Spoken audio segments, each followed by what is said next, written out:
Avoir des parents impliqués dans ton éducation, c'est un privilège. Et vraiment, depuis que je suis maman, je m'en rends vraiment compte.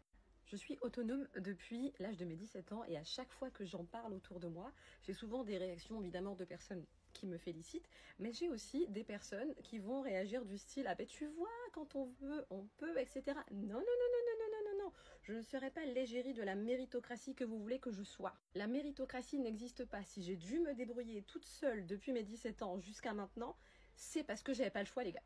Je n'avais pas le choix. Lorsque j'étais à la fac, j'ai même découvert que certains de mes camarades de promo, en fait, c'est leurs parents qui payaient leur loyer. Parce qu'en fait, c'est moi qui payais mon loyer, en fait, depuis le début. Je faisais un boulot à côté, alors que j'avais des camarades de promo, ils rentraient chez eux au calme, chill, ils n'avaient pas de loyer à payer, ils étaient tranquilles, etc. Je me souviens même d'une discussion que j'avais eue avec une dame du Crous à l'époque. La dame du Crous m'avait un petit peu enguirlandée au téléphone. Elle m'avait dit, mais en fait, mademoiselle, les bourses, ça sert pas, en fait, à payer son loyer, ça sert à payer ses études. Je lui avais dit, écoutez, madame, ça c'est votre réalité, voici la mienne. Les bourses me servent à vivre en fait. Je suis maman maintenant depuis 15 ans, mon fils est né à 15 ans, bientôt 16, oui je sais. Bref, c'était le moment.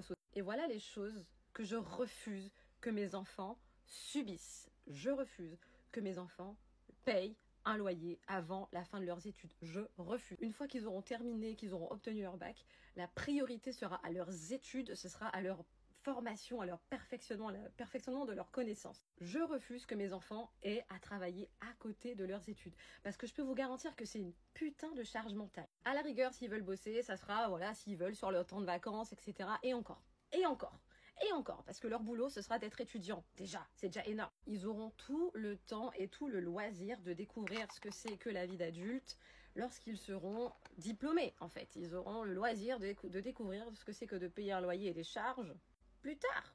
Alors oui, vous me direz, mais en fait, c'est bien beau, Maud, mais dans ces cas-là, il faut du pognon. Ouais, c'est pour ça que je vous disais au début de la vidéo qu'avoir des parents impliqués dans ton éducation, dans ta formation, c'est un privilège, les gars. C'est un privilège. Et pour ça, ben, on taffe dur.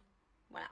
Que ce soit pour récolter de l'argent, pour que les enfants aient plus tard de l'argent, parce que c'est bien beau de faire des enfants, mais il faut mettre des sous de côté pour leurs études, pour plus tard en fait. Même pour leurs activités extrascolaires. Tout. Que ce soit même pour, je sais pas, même acheter des jeux de société, acheter des activités un peu éducatives et tout à faire à la maison.